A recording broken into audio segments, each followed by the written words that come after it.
नमस्कार स्टूडेंट, कैसे हैं आप सब। आज की जो हमारा टॉपिक हो जीवाणु में प्रजनन है ना। जीवाणु प्रजनन के अंतर्गत हम लोग आज पढ़ने वाले हैं संयुग्मन। बहुत ही इंपॉर्टेंट क्वेश्चन है संयुग्मन, कंजुगेशन बोलते हैं उसको। और दूसरा आएगा आपका रूपांतरण, रूपांतरण है ना। ये रूपांतरण का मैं केवल लिंक दूंगा, है ना, ठीक है। और तीसरा आएगा आपका पारक्रमण, पारक्रमण है ना। तो ये तीनों पॉइंट एकदम क्लियर है और बहुत ही ज़्यादा इंपॉर्टेंट है ना। तो सीधा हम लोग पॉइंट में चलते हैं। सबसे पहले संयुग्मन में, तो इसके पीछे मैं बता देता हूँ कि हम लोग पढ़ रहे हैं चैप्टर सेकेंड, और चैप्टर सेकेंड का पार्ट ए, और पार्ट ए में कौन सा है, मोनर जगत है, ठीक है। पार्ट बी में प्रोटिस्टा जगत में जाएंगे, ठीक है। उसके बाद कवक जगत में जाएंगे, ओके। तो मैंने आपको बता रखी कि 5 भागों में बांटेंगे, है ना, दूसरा अध्याय को। तो हो सकता है कि 3 भाग में ही बांटा गया हो और 2 भाग में अलग अलग अध्याय के रूप में दे दिया गया हो, है ना। तो चलिए देखिए, 2 का ए है मोनर जगत। तो इससे क्या मतलब अपने को, ठीक है। सीधा हम लोग पॉइंट में चलते हैं, जीवाणुओं में प्रजनन। तो पहले यहाँ पर पॉइंट डालोगे आप लोग जीवाणुओं में प्रजनन, है ना। तो जीवाणु में प्रजनन पहला पॉइंट रहेगा आपका वर्धी प्रजनन। वर्धी प्रजनन है, ये सब एकदम छोटी छोटी पॉइंट्स है जो कि आपको बुक्स में मिल जाएंगे और आप अच्छे से क्लियर कर पाओगे, है ना। अब इसको मैं डिटेल कर जाऊँगा तो वीडियो में बहुत ज़्यादा लंबा हो जाएगा। तो सबसे पहले पॉइंट ये थोड़ा बताया था हमें वर्धी प्रजनन के बारे में, है ना। वर्धी प्रजनन का मतलब क्या होता है कि ये एक जीव है, इसी एक जीव में थोड़ा सा उभार आता है, और यही उभार क्या होता है, अलग हो जाता है जीव से, और एक नए जीव का निर्माण होता है। तो बताओ इसमें कितने जीव की आवश्यकता पड़ी, एक जीव की, एक जीव की आवश्यकता पड़ी ना, ये वर्धी प्रजनन में, ठीक है, ओके। तो इस वर्धी प्रजनन के अंतर्गत आता है मुकुलन, द्विविखंडन, क्लियर है। मतलब एक ही जीव है उसमें मुकुल उत्पन्न हो जाता है, तो ये नॉर्मल है, इसको मैं बताऊंगा नहीं, ठीक है। दूसरा आता है आपका अलैंगिक प्रजनन। क्या आता है, अलैंगिक प्रजनन। अलैंगिक प्रजनन में क्या होता है कि एक ही जीव भाग लेगा, कितने जीव भाग लेंगे, एक ही जीव भाग लेंगे, और उसी एक ही जीव से क्या होता है कि अंतः बीजाणु द्वारा या शिष्ट द्वारा क्या होता है, अंदर ही अंदर एक नए जीव का निर्माण होता है। तो ये भी मैं क्रॉस कर देता हूँ, क्यों, क्योंकि ये सब क्लास में पढ़ने का है ना, ठीक है, और इसको नहीं लिखेंगे तो भी चल जाएगा। तो तीसरा पॉइंट आता है आपका लैंगिक प्रजनन।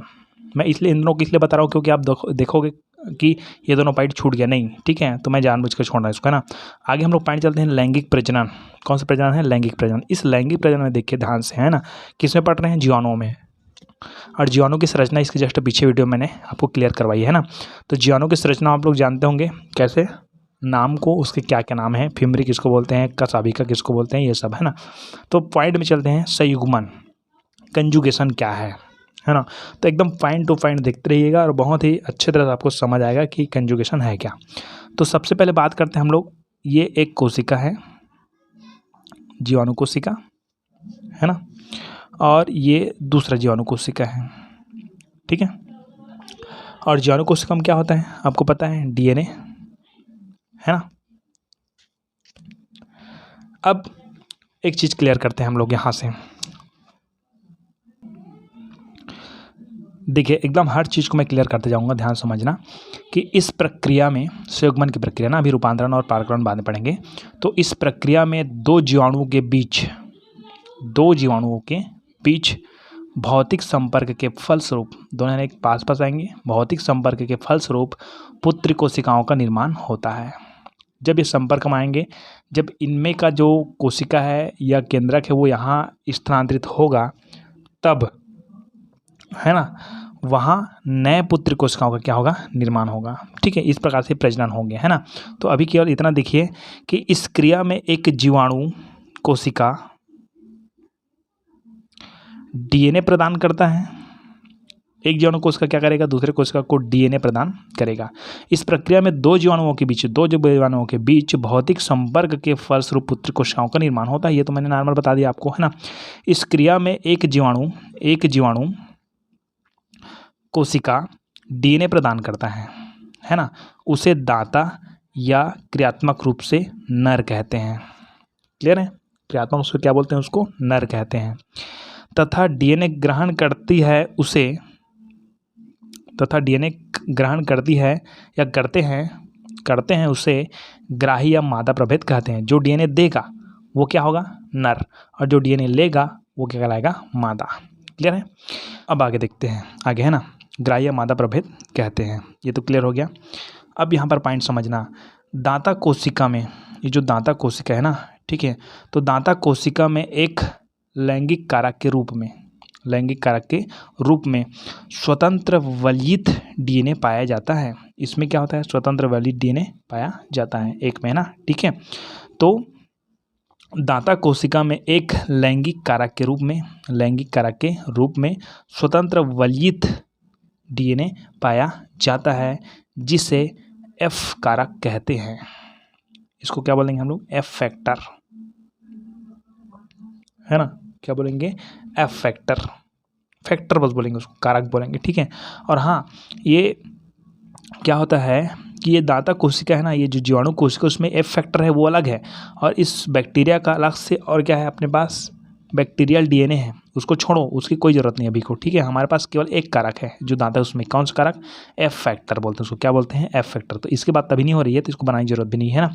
तो दाता कोशिका में एक लैंगिक कारक के रूप में स्वतंत्र वलित डीएनए पाया जाता है। ये भी डीएनए ही है, बैक्टीरियल डीएनए है, ठीक है, लेकिन ये फैक्टर वाला है ना, फर्टिलिटी फैक्टर बोलते हैं उसको, या सेक्स फैक्टर बोलते हैं, है ना। तो दाता कोशिका में एक लैंगिक कारक के रूप में स्वतंत्र वलित डीएनए पाया जाता है जिसे एफ कारक कहते हैं या एफ फैक्टर कहते हैं, तथा ऐसे जीवाणु को एफ प्लस सेल या एफ प्लस जीवाणु कहते हैं। तो ये हो गया आपका एफ प्लस सेल हो गया, क्लियर है ना। तो समझ आ गया कि दाता कोशिका में एक लैंगिक कारक रूप में क्या पाया जाता है, स्वतंत्र वाली डीएनए पाया जाता है जिसको हम बोलते हैं एफ फैक्टर, क्या बोलते हैं, एफ फैक्टर। और ऐसे जीवाणु को हम लोग क्या बोलते हैं, एफ प्लस सेल या एफ प्लस जीवाणु, क्लियर है ना। वह दूसरी कोशिका एफ माइनस दूसरी कोशिका को हम लोग क्या बोलते हैं, एफ माइनस सेल। यहाँ पर देखिए, इस जगह आप इतना लंबा ना लिखकर क्या लिखोगे, तो वह दूसरी कोशिका एफ माइनस सेल कहलाते हैं, इतना बस लिखिएगा, वह दूसरी कोशिका एफ माइनस सेल कहलाते हैं, है ना। इसमें कोई फैक्टर नहीं है, कोई क्या नहीं है, फैक्टर। तो ये क्या हो जाएगा, एफ माइनस सेल, क्लियर है, ओके, है ना। तो ये क्लियर हो गया कि इसे एफ कारक कहते हैं तथा ऐसे जीवाणु को एफ प्लस कोशिका कहते हैं। वह दूसरी कोशिका जो फैक्टर रहित होती है, कारक रहित होती है, यहाँ पर ऐसे लिख सकते हो आप, तथा दूसरी कोशिका जो कि कारक रहित होते हैं उसे एफ माइनस सेल कहते हैं, है ना। मतलब कह सकते हैं उसमें भी कारक के बारे में बात करेंगे तो एफ माइनस कारक बोलते हैं, लेकिन ये गलत हो सकता है, ठीक है, कई जगह बोल देते हैं, देखे होंगे, है ना। लेकिन आपको इतना ही लिखना है कि दाता कोशिका में एक लैंगिक कारक के रूप में स्वतंत्र वाली डीएनए पाया जाता है जिसे एफ कारक कहते हैं, तथा ऐसे जीवाणु को एफ प्लस कोशिका कहते हैं। वह दूसरी कोशिका जो कारक रहित होते हैं उसे एफ माइनस कोशिका कहते हैं या एफ माइनस सेल कहते हैं। बस रिपीट करके सुनिए और लिखिए, है ना। अब ध्यान से दीजिए, यहाँ से स्टार्ट हो जाता है आपका क्रिया। अभी तो मैंने नॉर्मल आपको समझा दिया कि क्या क्या पाया जाता है, यहाँ से क्रिया शुरू करते हैं। सर्वप्रथम दो जीवाणु कोशिका आपस में फिम्बरी द्वारा चिपक जाती है। सर्वप्रथम कितने, दो जीवाणु कोशिका किसके माध्यम से, फिम्बरी के माध्यम से। तो ये मैंने बना दिया एक जीवाणु कोशिका और ये बना दिया मैंने दूसरी जीवाणु कोशिका, और यहाँ पर बना दिया मैंने फिम्बरी बताया था ना, यहाँ पर ऐसे रहता है, इसको बोलते हैं फिम्बरी, क्या बोलते हैं, फिम्बरी।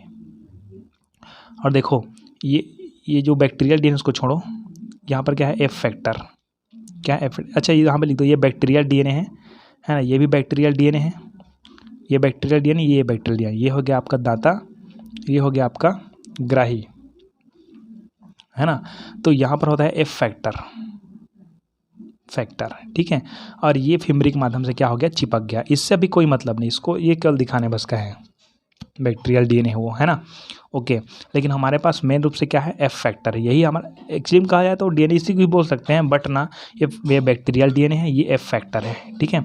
तो सर्वप्रथम दो जीवाणु कोशिकाएं आपस में फिम्बरी द्वारा चिपक जाते हैं, ये चिपक गया, ठीक है, तथा दोनों के बीच संयुग्मन नलिका का निर्माण होता है। दोनों के बीच संयुग्मन नलिका क्या होता है, निर्माण होता है। तो ये हो गया दोनों के बीच कौन सा नलिका, संयुग्मन नलिका, ठीक है। तो दोनों के बीच क्या हो गया, संयुग्मन नलिका क्या हो गया है, निर्माण हो रहा है। और यहाँ पर एफ फैक्टर है ना, एफ फैक्टर रहने दीजिए, ठीक है, एफ फैक्टर है यहाँ हमारे पास। तो दोनों के बीच क्या होता है, संयुग्मन नलिका क्या होता है, निर्माण होता है। इसके बाद एक कोशिका का डीएनए, यहाँ पर डीएनए है, डीएनए मतलब कौन, सीधी बात है एफ फैक्टर। हाँ, यहाँ पर मैं लिखा हूँ ये बैक्टीरियल डीएनए है, तो ये डीएनए का कुछ हिस्सा कौन है, ये एफ फैक्टर है, ये एफ फैक्टर, इसको क्या बोलेंगे, एफ फैक्टर, ठीक है। तो ये भी डीएनए है। अब आप सोचोगे, कन्फ्यूजन हो जाओगे फिर कि ये भी डीएनए, ये भी डीएनए, भाई ये डीएनए का हिस्सा है, मतलब ये एफ फैक्टर है, ये लैंगिक कारक है, ये लैंगिक क्या है, कारक है ना। तो ये भी क्या हुआ, डीएनए ही हुआ, है ना। तो क्या होता है कि इसके बाद एक कोशिका का डीएनए, ये जो एक कोशिका उसका डीएनए मतलब एफ फैक्टर है ना, इसकी प्रतिकृति बोलते हैं। एक्चुअली में ये जाता है वो कौन है, ये जो कारक है, लैंगिक कारक है, लैंगिक कौन है, कारक है, उस लैंगिक कारक की जो प्रतिकृति है वो पहुंचता है दूसरे कोशिका में, ठीक है, दूसरे कोशिका में पहुंचती है, प्रतिकृति है। लेकिन हम लोग डायरेक्टली क्या बोल देते हैं, डीएनए पहुंचता है करके, ठीक है। लेकिन ये डीएनए का कुछ भाग है, डीएनए क्या है, कुछ भाग है वो, ठीक है।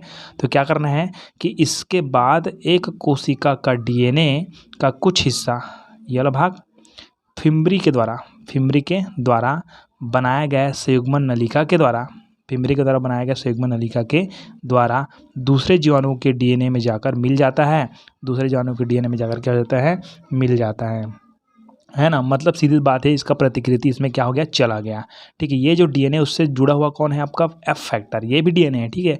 ये डीएनए यहाँ पर चला गया, लेकिन यहाँ पर कोई एफ फैक्टर नहीं था, तो यहाँ पर डीएनए था, उसी के डीएनए से जुड़ेगा और क्या बनाएगा, नए जीव का क्या करेगा, निर्माण। अब दोनों डीएनए जुड़ेगा मतलब क्या होगा, सीधी बात ये है कि यहाँ पर देखिए कि फिम्बरी की तरह बनाया गया संयुग्मन नलिका के द्वारा दूसरे जीवाणु के डीएनए में जाकर मिल जाती है, फलस्वरूप ग्राही एवं दाता दोनों एफ प्रकार के हो जाते हैं। तो ये देखिए, ये पहले क्या था, एफ प्लस प्रकार का था, ये क्या था, एफ माइनस प्रकार का था। लेकिन जब इसमें क्या होता है, एफ फैक्टर चला जाता है, लैंगिक कारक की प्रतिकृति चल जाती है, तो ये भी क्या हो जाता है, एफ प्लस हो जाता है। ये क्या था, एफ प्लस था और ये एफ माइनस था, लेकिन ये प्लस होता है, मतलब एफ प्लस का क्या हुआ है, निर्माण हुआ है, बोलेंगे निर्माण हुआ है मतलब जनन हुआ है, सीधी बात। तो इसको बोलते हैं हम लोग संयुग्मन, क्या बोलते हैं, संयुग्मन।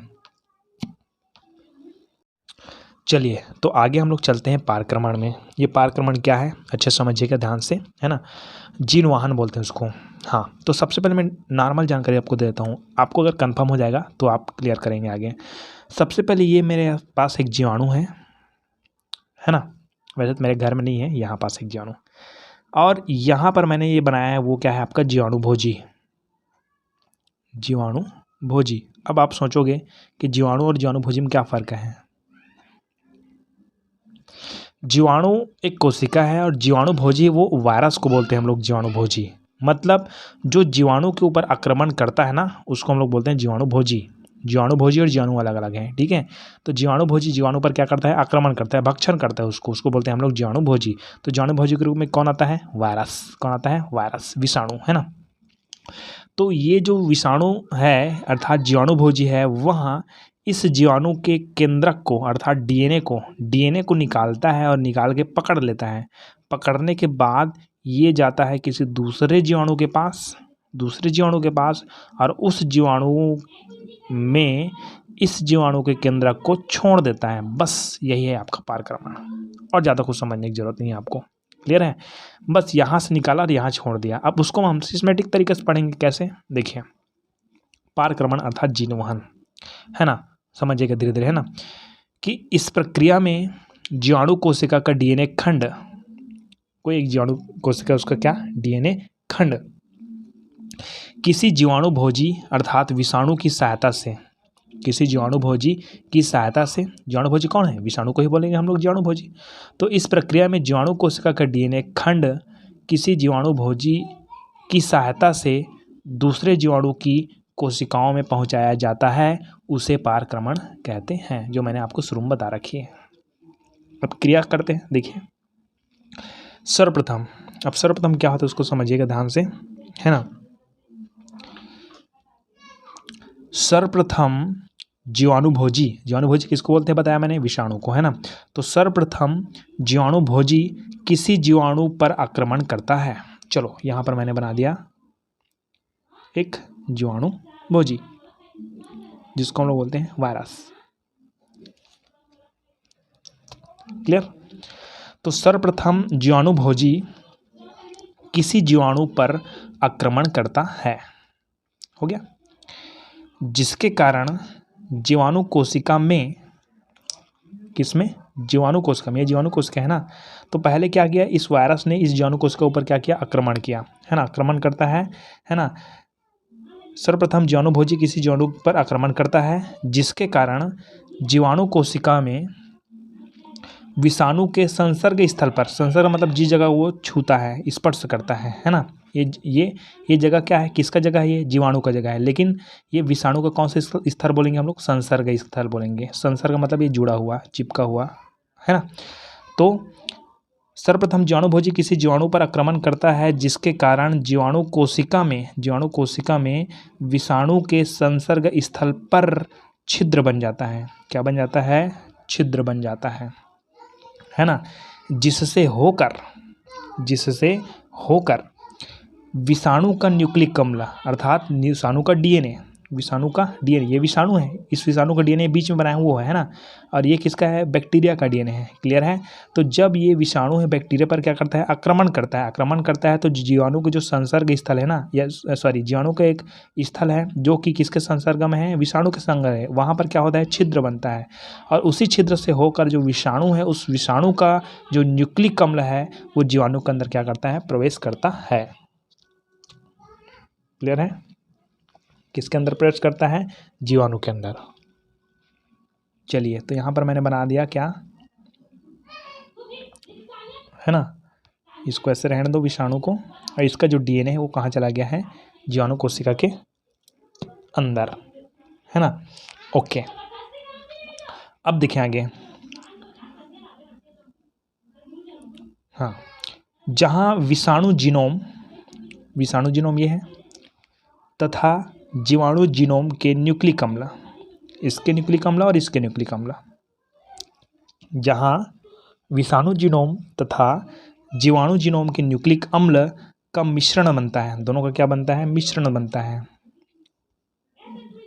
दोनों का क्या बनता है, मिश्रण, ऐसे, ठीक है, मिश्रण बनता है। जीवाणु के न्यूक्लिक अम्ल संश्लेषण, ये देखिए, ये जीवाणु का है और ये किसका है, वायरस का है। तो जीवाणु के जो न्यूक्लिक है ना, अर्थात क्या है, इसका जो न्यूक्लियस है अर्थात केंद्रक है ना, ठीक है, उस न्यूक्लियस में कौन सी क्रिया होती है, संश्लेषण की क्रिया होती है। किसकी क्रिया होती है, संश्लेषण। तो उसी संश्लेषण की क्रिया का फायदा कौन उठाता है, ये जो वायरस है वो। मैं क्या बोल रहा हूँ, समझ आ रहा है आपको। ये जो जीवाणु की कोशिका, उसमें क्या होता है, संश्लेषण की क्रिया होती है, निर्माण की क्रिया होती है, न्यूक्लिक अम्ल का निर्माण होता है, उसका फायदा कौन उठाता है, जो वायरस। और ये खुद अपना, है ना, निर्माण का कार्य प्रारंभ करता है। कैसे निर्माण का, समझिए ध्यान से, है ना, कि जीवाणु के न्यूक्लिक अम्ल संश्लेषण, जीवाणुओं के न्यूक्लिक अम्ल संश्लेषण तथा प्रोटीन संश्लेषण। अच्छा, न्यूक्लिक अम्ल संश्लेषण भी होता है इसमें, है ना, और साथ साथ कौन सा क्रिया होता है, प्रोटीन संश्लेषण की क्रिया भी होती है, किसमें, जीवाणु में, है ना।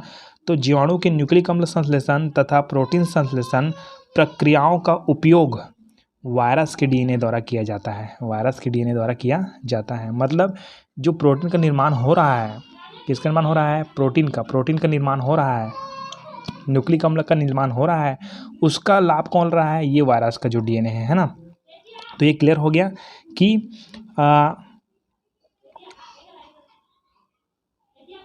यहाँ पर आए थे, कहाँ आए थे, जीवाणु के न्यूक्लिक अम्ल संश्लेषण तथा प्रोटीन संश्लेषण प्रक्रियाओं का उपयोग वायरस के डीएनए द्वारा किया जाता है तथा उनके पुत्री डीएनए बनते हैं।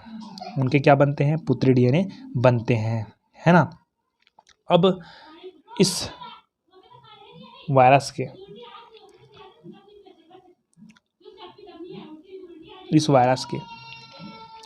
पुत्री डीएनए बनते हैं। वायरस के क्या होते हैं, पुत्री डीएनए बनते हैं, साथ ही प्रोटीन का निर्माण होता है। चलिए, प्रोटीन का निर्माण तो हो ही रहा है ना, प्रोटीन का निर्माण हो रहा है, ये बैक्टीरियल डीएनए है, बैक्टीरियल डीएनए में न्यूक्लिक अम्ल का संश्लेषण हो रहा है, अच्छी बात है। प्रोटीन का संश्लेषण हो रहा है, उसका भी अच्छी बात है, मतलब यहाँ पर प्रोटीन बन रहा है। कौन बन रहा है, प्रोटीन बन रहा है, और क्या बन रहा है, न्यूक्लिक अम्ल बन रहा है ना। और यहाँ पर और जो बन रहा है वो क्या है, डीएनए है। किसका डीएनए है, ये जो विषाणु है, विषाणु मतलब जीवाणुभोजी, इस जीवाणुभोजी का डीएनए भी बन रहा है, ठीक है। तो देखिए कि ये जो न्यूक्लिक अम्ल है, जीवाणु के जो न्यूक्लिक अम्ल संश्लेषण है और प्रोटीन संश्लेषण की जो क्रिया है ना, उस क्रिया का उपयोग कौन करता है, वायरस के डीएनए द्वारा किया जाता है ना, तथा उसके पुत्री डीएनए बनते हैं। वायरस से क्या बनते हैं, पुत्री डीएनए बनते हैं। साथ ही प्रोटीन का निर्माण होता है, प्रोटीन का निर्माण भी होता है। ठीक है, ये पुत्री डीएनए व प्रोटीन, ये पुत्री डीएनए व प्रोटीन जीवाणुभोजी का निर्माण करते हैं। ये प्रोटीन किसका है, किसका है, ये इसका प्रोटीन है। और ये जो डीएनए किसका है, ये किसका है, वायरस का डीएनए है। क्लियर, अब ये आपको क्लियर हो गया कि जो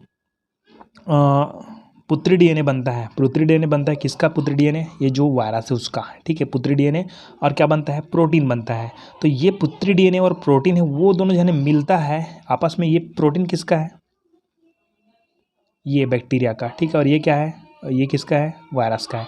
दोनों जब सम्मिलित होगी तो देखो प्रोटीन कहाँ से बन रहा है, इसके डीएनए से। किसके डीएनए से, जीवाणु के। ठीक है, तो जीवाणु के डीएनए से बन रहा है, मतलब इसमें डीएनए की मात्रा रहेगी, मतलब इसमें जीवाणु का डीएनए की मात्रा भी रहेगी। ठीक है, और यहाँ पर जो बन रहा है ना, यहाँ पर जो बन रहा है ना, क्या बनेगा मैं आगे बताऊँगा। यहाँ पर जो बन रहा है ना, उसमें वायरस का भी डीएनए रहेगा और जीवाणु का भी डीएनए रहेगा। अब कैसे देखिए, ध्यान समझिएगा, है ना, कि ये जो वायरस है उस वायरस का डीएनए, ये वायरस का डीएनए बना दिया मैंने। ठीक है, और इसका प्रोटीन है ना, किसका प्रोटीन, इसका। दोनों जने मिलकर एक क्या बनाता है, जीवाणुभोजी। ठीक, जीवाणुभोजी नहीं है ये जीवाणुभोजी है, ये जीवाणुभोजी है। ठीक है, और ये क्या है, जीवाणुभोजी का केवल क्या है, केंद्रक है, सॉरी डीएनए है। तो इसका डीएनए और इसमें से जो प्रोटीन बनता है वो दोनों जने मिलकर एक फिर से नया क्या बनाता है, जीवाणुभोजी बनाता है। अब बताइए कि अब इस जीवाणुभोजी में किसका डीएनए है, बताओ मुझे। तो इस जीवाणुभोजी में जीवाणु का भी डीएनए है और वायरस का भी डीएनए है। ये जो बना हुआ है जीवाणुभोजी ना, उसमें वायरस के डीएनए तो है ही साथ में, और साथ ही साथ जीवाणु के डीएनए भी है। ठीक है, अब यहाँ पर क्या होता है आगे देखिए, है ना। ये पुत्री डीएनए व प्रोटीन जीवाणुभोजी, पुत्री जीवाणुभोजी बोलते हैं उसको ना, नए जीवाणुभोजी क्या बोलेंगे, पुत्री जीवाणुभोजी बोलेंगे। ठीक है, तो ये पुत्री डीएनए व प्रोटीन पुत्री जीवाणुभोजी का निर्माण करते हैं। बने हुए जीवाणुभोजी के डीएनए के साथ, जो बने हुए जो जीवाणुभोजी उसमें डीएनए के साथ, बने हुए जीवाणुभोजी के डीएनए के साथ जीवाणु का डीएनए भी सन्निहित होता है। बने हुए जीवाणुभोजी में जीवाणुभोजी, यहाँ पर वर्ड को सिस्टमैटिक करने के लिए क्या लिखना पड़ेगा, बने हुए जीवाणुभोजी में जीवाणुभोजी के डीएनए के साथ जीवाणु का डीएनए भी सन्निहित होता है। तो इसमें जीवाणुभोजी का भी डीएनए है और जीवाणु का भी डीएनए है ना। जीवाणु कोशिका के विघटन के बाद, अब देखिए यहाँ पर जितना भी बना हुआ है, ठीक है, यहाँ पर अंदर में, तो ये सब क्या है, जीवाणुभोजी है। क्या है, जीवाणुभोजी। एक कोशिका के अंदर ही है ना जीवाणुभोजी, ये जीवाणुभोजी, ये जीवाणुभोजी, ये जीवाणुभोजी। और कौन सा जीवाणुभोजी, ऐसा जीवाणुभोजी जिसमें जीवाणुभोजी का भी डीएनए है और जीवाणु का भी डीएनए है। तो अब ये वाला जो कोशिका है वो क्या हो जाती है, विघटित, ये वाला टूट जाता है। तो सब बाहर हो गया ना, कौन बाहर हो गया, ये जीवाणुभोजी। तो ये कैसा वाला जीवाणुभोजी है, ये ऐसा वाला जीवाणुभोजी है जिसमें जीवाणुभोजी के क्या है, डीएनए है, और साथ ही साथ इसमें जीवाणु के भी क्या है, डीएनए है। इस जीवाणु के भी क्या है, डीएनए है। ठीक है, अब ये हो गया स्वतंत्र, है ना। तो जीवाणु कोशिका के विघटन के बाद आगे क्या होता है, जीवाणु कोशिका क्या हो गई, विघटित हो गई। तो जीवाणु कोशिका के विघटन के बाद पुत्री जीवाणुभोजी स्वतंत्र होकर निकल जाते हैं। ये पुत्री जीवाणुभोजी क्या हो गया, स्वतंत्र होकर क्या हो गया, निकल जाते हैं। यह जीवाणुभोजी किसी नए जीवाणुओं पर आक्रमण करता है। ये जो जीवाणुभोजी फिर क्या करेगा, किसी नए जीवाणु पर क्या करेगा, आक्रमण। ये नए जीवाणु है अपने पास, ठीक है, तो नए जीवाणु फिर ऐसे जाएगा, ये जीवाणुभोजी है वो, ठीक है, आक्रमण करता है तथा अपना डीएनए व संलग्न जीवाणु डीएनए को प्रविष्ट कराता है। देखिए ये वाला जो जीवाणुभोजी बना उसमें किसके डीएनए है, एक तो खुद का डीएनए है और एक तो किसका है, जीवाणु का डीएनए है। तो ये दोनों जने को एक साथ प्रवेश कराता है किसी नए वाले किसमें, जीवाणु में। अब देखो ये अंदर प्रवेश किया, क्या क्या है इसमें, डीएनए है, दो प्रकार के डीएनए। एक डीएनए किसका है, जीवाणुभोजी का डीएनए है, और दूसरा डीएनए किसका है, ये वाला जीवाणु का है। ये वाला जीवाणु जो पहले जीवाणु में आक्रमण किया था उस जीवाणु का डीएनए है ना। तो दोनों प्रवेश करता है और ये एक नया वाला क्या है, जीवाणु है। तो देखिए ध्यान से कि इसके अंदर गया है, उसमें किसका डीएनए है, वायरस का डीएनए है अर्थात जीवाणु भोजी का डीएनए है, और किसका डीएनए है, पुराने वाले जो जीवाणु उसका डीएनए है, ठीक है। और यहाँ पर है वो इस जीवाणु का डीएनए है। तो इसका डीएनए किसका डीएनए, जीवाणु भोजी का डीएनए और जीवाणु का डीएनए, और ये वाला जो डीएनए है वो इस जीवाणु का डीएनए है, ये वाला जीवाणु का डीएनए, ठीक है। तो क्या करता है कि पुत्र जीवाणु भोजी स्वतंत्र हो जाते हैं, निकल जाते हैं, निकल गया, ठीक है। ये तथा यह जीवाणु भोजी किसी नए जीवाणु पर क्या करता है, आक्रमण करता है, ये आक्रमण भी कर दिया, ठीक है। तथा अपना डीएनए व संलग्न जीवाणु डीएनए को प्रविष्ट कराता है, प्रविष्ट भी करा दिया। अतः एक जीवाणु का डीएनए का दूसरा जीवाणु के डीएनए में स्थानांतरण होता है। तो इसमें भी स्थानांतरण हो गया। यह जिस जीवाणु पर पहले आक्रमण किया था उसका डीएनए को पकड़ कर लाया कौन, जीवाणु भोजी, और इस वाले जीवाणु में क्या कर दिया, डाल दिया, ठीक है। और संलयन के फलस्वरूप नए जीव का क्या होता है, निर्माण होता है। तो अब यहाँ पर देखिए इसका डीएनए आ गया है ना, इसका डीएनए आ गया, दूसरा वाले जीवाणु का डीएनए आ गया और वायरस का डीएनए आ गया। तो दूसरा वाले जीवाणु का जो डीएनए है और ये वाला जीवाणु का डीएनए दोनों संलयित होगा तो नए जीव का क्या होगा, निर्माण होगा।